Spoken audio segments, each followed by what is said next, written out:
ఏ హామీలైతే అసాధ్యమైనవో, అసాధ్యము ఇప్పట్లో చేయలేమని వాళ్లే సన్నాయి నొక్కులు నొక్కుతున్నారు ఈరోజు అధికారం లేకొచ్చిన వాళ్ళు వచ్చి నెల తిరక్కముందే.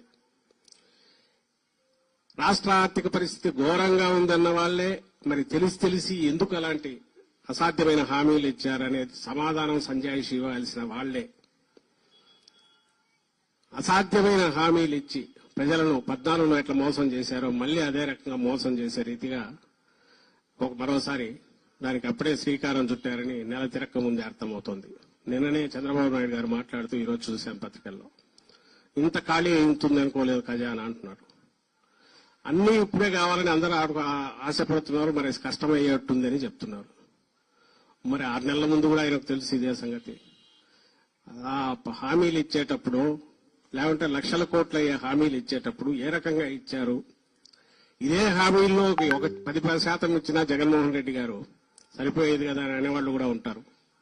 సరే, అలా ఇచ్చి మోసం చేయడము, ఒకసారి మోసపోయాక మళ్లీ మోసానికి శ్రీకారం చుట్టడము, ప్రజలను భ్రమలో ఉంచడం, అది ఆయనకు చెల్లింది. ఇప్పుడు వచ్చి మళ్లీ అప్పుడే ఖజానా బాగాలేదు కాబట్టి కష్టం అంటున్నారు. ఇది చూస్తున్నాం.